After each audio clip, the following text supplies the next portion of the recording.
네, 안녕하세요. 강프로입니다. 이번 영상에서는 STX 중공업에 대해서 분석해 보도록 할 텐데요. 오늘 STX 그룹주들이 강세폭이 조금 나왔습니다. 자, 그런데 그 중에서 그나마 실적에 대한 부분, 그리고 최근에 조선주의 업황 자체가 굉장히 개선되고 있기 때문에 STX 중공업을 기준해서 매수 구간을 잡아야 된다는 이야기를 일단 드리고요. 제가 조선주 관련해서는 삼성중공업을 포함해서 지속적으로 업데이트를 해드리고 있습니다. 자, 내가 조선주에 대해서 내가 매매를 해보고 싶다 하시는 분들은 무조건 삼성중공업을 베이스로 해서 STX 중공업으로 연결시키는 겁니다. 왜 그러냐면 삼성중공업은 초대형 선박을 위주로 진행이 되고 있고, 그리고 앞서서 조선 업황 자체에 거의 총괄을 하고 있다고 보시면 됩니다. 근데 STX 중공업 같은 경우에는요, 일단 현대중공업 쪽에서 인수를 타진하고 있는 중이고요. 그리고 중소형 선박 이쪽을 지금 집중해서 진행을 하고 있고 경쟁력도 갖추고 있습니다. 근데 STX 그룹 자체가 두산그룹을 따라하다가 잘 안 됐습니다. 2007년 이후에. 자, 그렇다 보니까 내용 자체가 그렇게 썩 좋지는 않아요. 그리고 장기 침체를 겪어왔죠. 이 조선주 업황 자체가 장기 침체를 겪어오다 보니까 이 좀 장기간 좋지 않은 상황이 발생했지만 충분한 변동성을 가지고 있고요. 근데 이 변동성을 내가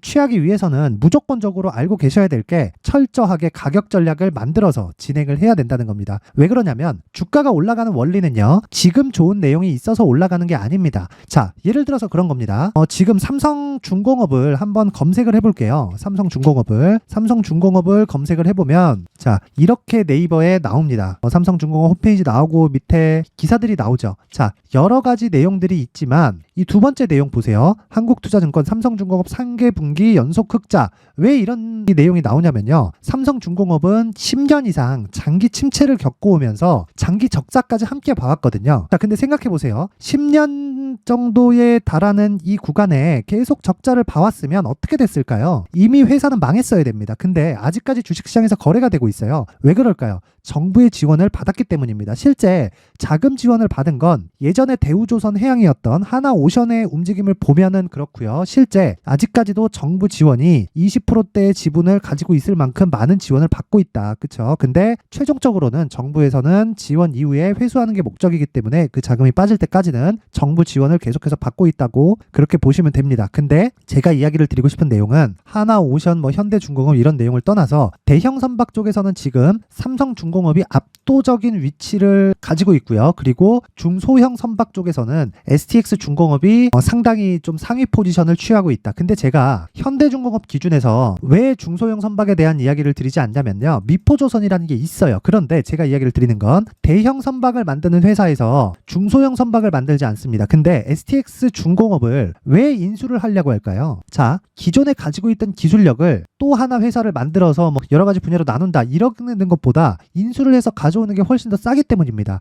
자, 그러면 답 나왔죠? STX 중공업이 지금 시가총액이 2,900억밖에 되지 않는다. 그렇죠? 그러면 자, 현대중공업이 지금 STX 중공업을 인수하기 위해서는요, 어떻게 해야 됩니까? 보이시나요? 대략 1,500억 정도의 투자로 인해서 중소형 선박의 절대 강자를 인수해올 수 있는 겁니다. 자, 그럼 답 나왔죠? 앞으로 A에 대한 이슈를 가지고 있다. 자, 그리고 STX 중공업뿐 아니라 STX 같은 경우에는요, 기존에 원래부터 끼가 많았었던 기업입니다. 자, 보세요. 올해 같은 경우에도 여기 저가부터 고가까지 10배 정도의 시세가 나왔어요. 이런 시세가 나오게 된 원동력이 뭘까요? 한 가지 내용이다. 딱 한 가지 내용. 반드시 기억하세요. 이렇게 진행이 된 원동력은요, 종목에 끼가 있기 때문이다. 그리고 그 끼를 발산하기 위해서는 업황에 대한 상황이 갖춰져야 되지만 그 업황이 나오기 시작하는 그 시작점은요, 철저하게 신고가 이후의 상황을 체크를 해야 되는 겁니다. 그러면 STX 같은 경우에도 신고가 이후에 시세를 발생시켰죠. 근데 너무 많이 올랐어요. 그리고 그린 로지스나 그리고 STX에서 가지고 있는 여러 가지 자회사들의 조금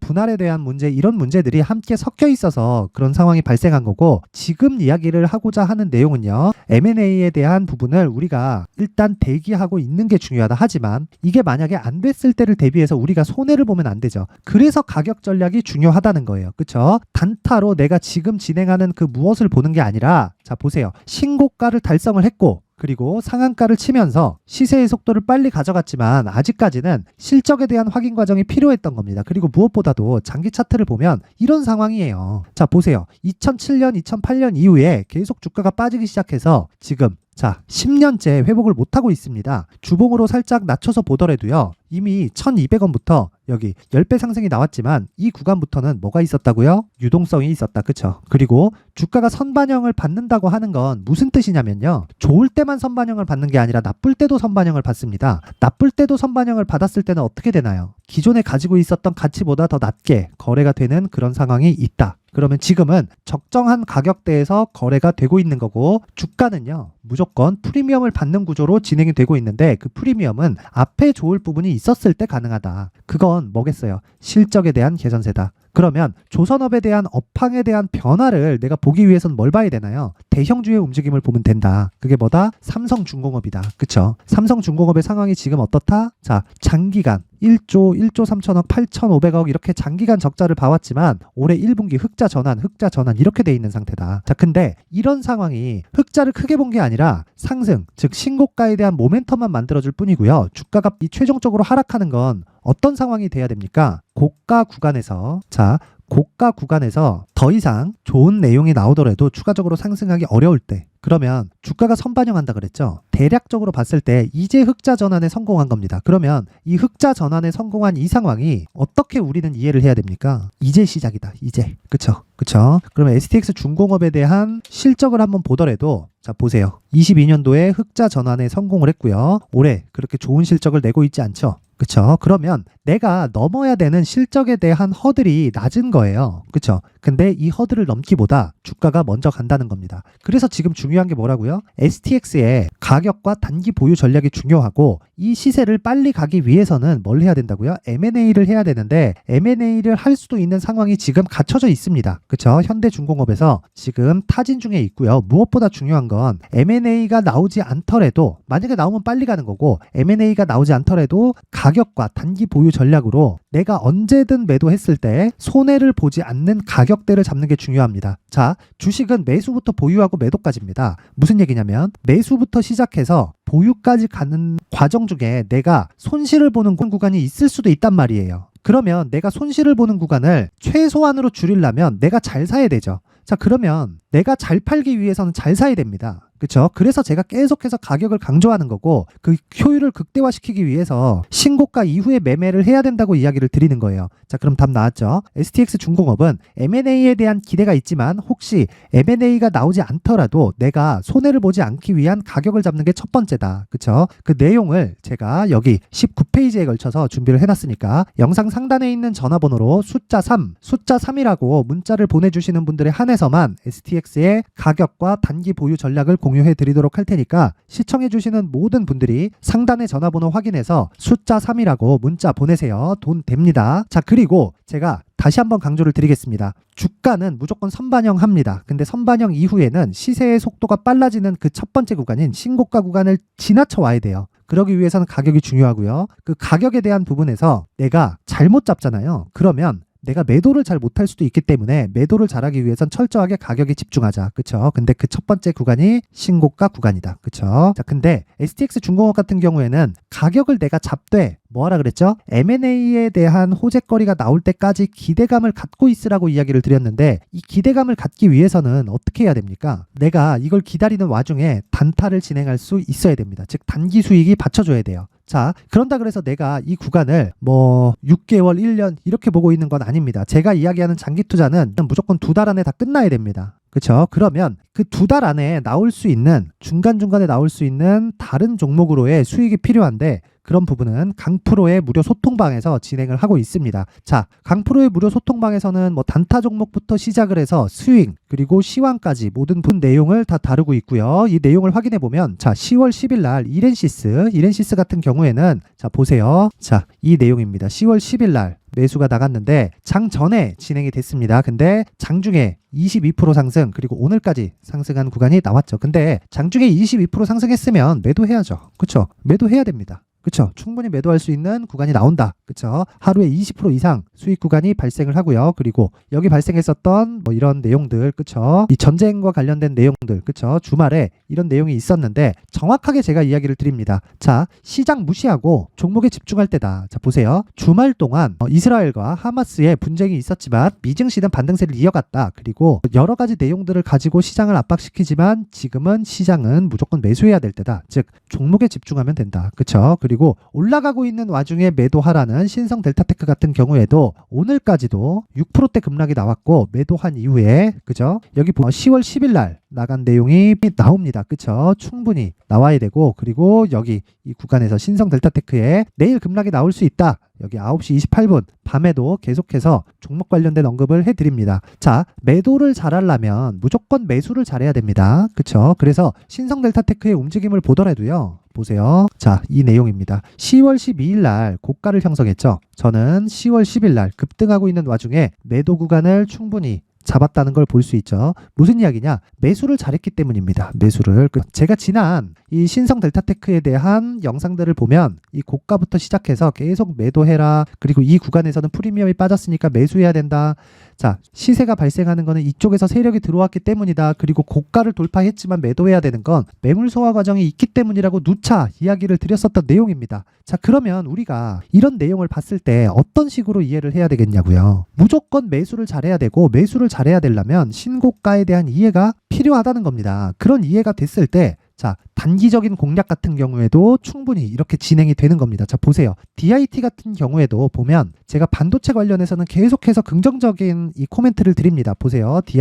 DIT에 대한 내용을 보더라도 이날 장 시작 전에 제가 계속 드리는데 자, 보세요. 시가에는 1.8% 상승, 그쵸? 장중에 고가 24%, 종가 20%까지 나왔고 오늘까지도 계속해서 상승하는 상황이 나옵니다. 이런 상황이 왜 발생할까요? 왜 이런 상황이 계속해서 발생할까? 한번 생각해 보세요. 간단하게 이해를 하시면 됩니다. 다시 한번 말씀드립니다. 신고가와 그리고 선반영 구조를 이해했을 때 어떤 것이든 시세가 발생하는 초입 구간에 매매를 잡을 수 있고 그리고 강프로의 무료 소통방에서 진행을 한다. 그러면 쭉 내려서 오늘 같은 경우에는 어떻게 될까요? 자, 오늘 같은 경우에는 10월 18일 그쵸? 피델릭스 오늘 상한가 마감이 됐고 미래산업 같은 경우에도 장중에 제가 나갔죠. 9시 9분 그리고 피델릭스는 8시 56분 그쵸? 이거는 장 시작 전에 나간 종목입니다. 자, 피델릭스는 오늘 상한가에 마감이 됐습니다. 장중에 시가 빼고 그쵸? 15% 이상 수익 구간을 맞이할 수 있다. 자, 이런 내용을 내가 실시간으로 참여해서 종목과 시황 관련된 내용 그리고 신고가와 선반영 구조에 대해서 이해를 하고 싶다 하시는 분들은 영상 상단에 있는 전화번호로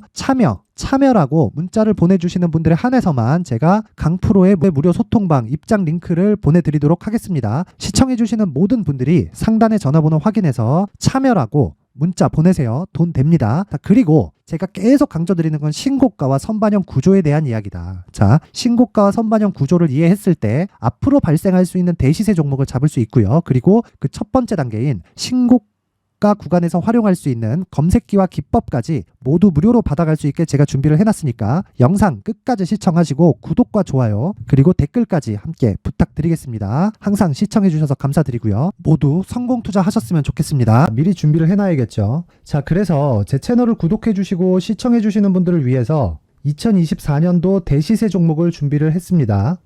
단기 수익이 좋다고 생각할 수도 있겠지만 단타나 짧은 수익만을 쫓다 보면요 잦은 손절로 계좌가 망가질 수 있고 당연히 큰 수익이 나지 않습니다. 장기간 유지하기가 어렵기 때문입니다. 자, 그래서 어중간한 종목들 사고팔고 해봐야 손절폭만 지속적으로 쌓이고요 큰 돈은 되지 않습니다. 결과적으로 주식시장에서 돈을 벌기 위해서는요 어떤 계기를 만들어야 되는데 그 계기는요 한 종목의 비중을 제대로 태워서 확실하게 수익을 보는 방법 말고는 없습니다. 23년도에 올해 같은 경우는 에코프로였는데 에코프로와 함께 지금 말씀드리는 24년 대시세 종목에는 공통점이 3가지가 존재합니다. 자, 우선 세력들이 5년 이상 매집을 진행하는 부분이 있고요. 자, 그리고 상승을 시작했을 때는 2개월 전후에 상승이 나온다는 겁니다. 2개월이라고 해서 정확히 맞지 않을 수는 있지만 실제 시세를 시작한 이후에는요 시간적인 부분이 맞지 않을 때 바로 매도를 해야 되기 때문에 아직 시세가 발생하지 않았을 때 안전마진을 확보하는 매매가 필요합니다. 시세가 발생하지 않은 지금 매수를 들어가야 된다는 거죠. 자, 지금까지 두 가지를 말씀드렸죠. 세력들이 5년 이상 매집을 진행하고요. 상승을 시작했을 때 평균적으로 2개월간의 상승이 나오기 때문에 시세가 나오기 전에 매매를 진행을 해야 된다는 겁니다. 자, 그 이후에는 확실한 재료와 상승 모멘텀이 필요한데 에코프로 같은 경우에는요. 친환경으로 갈 수 있는 도구인 전기차에 들어가는 2차전지 필수 소재인 양극재를 생산하는 기업이죠. 양극재는 당연히 확실한 재료와 상승 모멘텀이 될 수밖에 없겠죠. 자, 그래서 2월 7일 강프로의 대시세 종목으로 에코프로를 17만원을 기준해서 매수 주문이 나갔고요. 목표가는 50만원부터 자율 매도 구간으로 잡았습니다. 예상 수익 범위가 200% 이상으로 되어 있죠. 예상 수익 범위의 기준은 신고가를 달성한 이후에 자, 여기 추가적으로 나올 수 있는 시세의 평균치가 200% 이상이기 때문에 그렇습니다. 물론 23년도 대시세 종목인 에코프로는 지금 매수할 수는 없습니다. 자, 그런데요. 시세는 항상 연결된다고 이야기를 드렸고 24년도에 나올 대시세 종목도 에코프로와 같은 친환경이라는 성장산업대에서 크게 벗어나지 않습니다. 자, 그리고 무엇보다도 강프로의 대시세 종목에는 자, 이런 세 가지의 공통점을 체크를 해야 되고 어떤 종목이든 이 세 가지 조건 안에서 절대 벗어날 수가 없습니다. 자, 그리고 무엇보다 시세가 진행되는 시작점에는 신고가 이후라는 점은 반드시 기억해야 됩니다. 자, 그래서 제가 2024년 대시세 종목을 준비를 해왔는데 여기 보시면요. 장기간 하락하면서 충분한 매집 구간을 거쳐왔고요. 물론 하락폭이 크다는 건 앞으로 나쁠 부분을 먼저 선반영한 거기 때문에 기본적으로 우량한 재무 상태를 갖춘 종목이어야 됩니다. 자, 그리고 주가는 항상 선반영한다고 말씀을 드렸는데 자, 여기 이미 바닥 구간 이후에 신고가 구간을 이미 달성했다는 건 앞으로 나빠질 부분을 먼저 선반영했고요. 좋아질 부분을 미리 반영하고 있다는 증거로 주식 시세의 본질인 선반영 논리에 맞습니다. 이런 종목 중에서 무조건 에코프로와 같은 정부 정책의 방향과 같은 방향성을 띈 종목에 들어가야 된다는 건데 다시 말씀드리지만 무엇보다 중요한 건 정부 정책의 방향입니다. 정부 정책의 방향에서 사실상 친환경은요 거스를 수 없죠. 2023년 대시세 종목인 에코프로도 정부 정책의 방향에 맞는 종목이라고 볼 수 있죠. 물론 그래도 신고가 이후에 시세를 낸다는 건 반드시 기억을 해야 될 부분입니다. 자, 그래서 제가 지금까지 말씀드린 대시세 조건을 모두 갖춘 종목을 준비를 했는데 2024년 대시세 종목은 영상 상단에 있는 전화번호로 대시세라고 문자를 보내주시는 분들에 한해서만 대시세 종목을 공유해 드리도록 하겠습니다.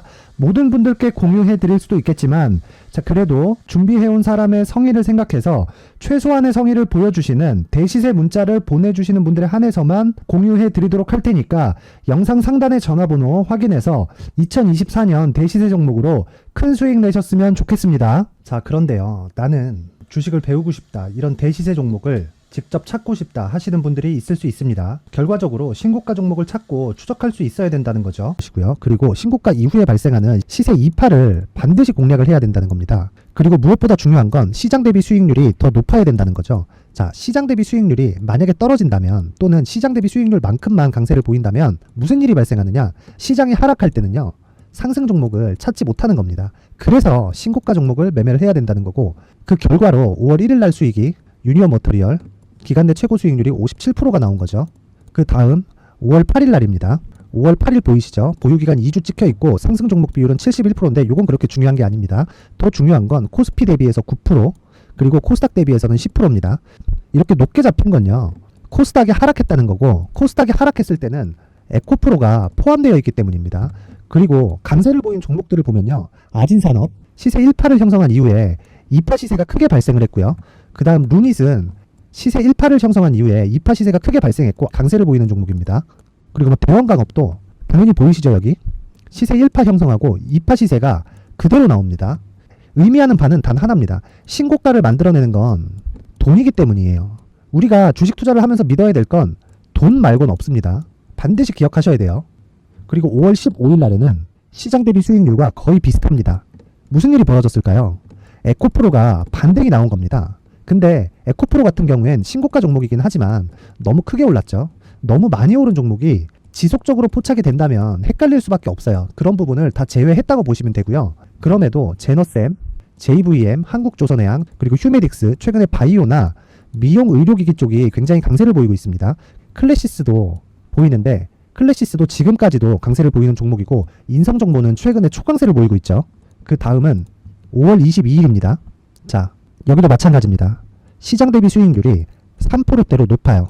그리고 실리콘2 화장품이죠. 한국전자금융은 제가 이번 주에 매수한 종목입니다. 그리고 두올도 강세를 보였죠. 23%. 그리고 인성정보 전주에 포착이 돼서 지속적으로 추적했다면 인성정보를 매수를 해야겠죠. 당연히. 그리고 에코바이오 17%. 그리고 잉글우드랩 이 부분은 제가 다른 영상에서 지속적으로 강조를 한 종목입니다. 여기서는 모멘텀에 대한 이야기가 나오는데 최근에 강세를 보이는 화장품 종목은 조건이 단 하나입니다. 미국향 매출이 발생하는지에 대한 여부예요. 잉글우드랩과 코스메카 코리아 같은 종목이죠. 잉글우드랩은 코스메카 코리아의 자회사입니다. 이런 부분이 파악이 되어 있어야 시장에서 고가에 물릴 일이 없는 겁니다. 자, 그리고 다음 29일 상승 종목 비율이 88%인데 기간이 아직 안 돼서 기간 초과가 떴습니다. 하지만 기간이 되지 않았는데도 불구하고 하나 마이크론 보이죠. 방금 전에 말씀드렸던 코스메카 코리아 여기 보이죠. 벤티움, 치과 쪽 최근에 강세를 보이고 있죠. 조선주 방금 전에 말씀드렸다시피 당연히 강세를 보이고 있고 그 밑에 삼성중공업이 보이고 선진 뷰티 사이언스, 의료기기, 미용 쪽이죠. 이런 부분을 모두 다 검색을 할 수 있는 겁니다. 자, 여기서 검색기 이외에 어떤 식으로 장중에 활용해야 되는지는 제가 6강에 걸친 강의 영상을 만들어 놨고요. 자, 지금은 비공개 처리를 해놨지만 구독자 인증만으로 영상을 확인할 수 있게 링크를 보내드립니다. 구독자 인증은 당연히 무료고요. 구독자 인증 방법은 영상 상단에 전화번호로 문자 3이라고만 보내면 제가 구독자 인증을 해드리고요. 구독자 인증이 되면 말씀드렸던 영상을 볼 수 있는 링크와 검색기에 대한 로직을 함께 보내드립니다. 자, 그런데 정말 중요한 건 시장에서 강세를 보일 수 있는 종목 모두는요. 신고가 달성 이후라는 겁니다. 신고가에 대한 이해가 없다면 단타나 장타 모두 쓸데없이 보유기간을 보낼 수밖에 없습니다. 제가 무료 배포할 때 모두 받아가셔서 큰 수익을 내셨으면 좋겠습니다. 꼭 기억하세요. 신고가 말고는 주식 투자에서 빠르고 안전하게 수익을 낼 수 있는 방법은 절대 없고요. 신고가가 강하다고만 알고 있다고 해서 수익이 절대 나지 않습니다. 활용할 수 있는 방법을 알아야 시장에서 수익을 볼 수 있고 레인보우 로보틱스 같은 종목을 받아볼 수 있다. 구독자 여러분들이 모두 구독자 인증을 받으셔서 모든 분들이 검색기에 대한 로직과 강의 영상을 보고 수익 나는 매매를 하셨으면 참 좋겠습니다.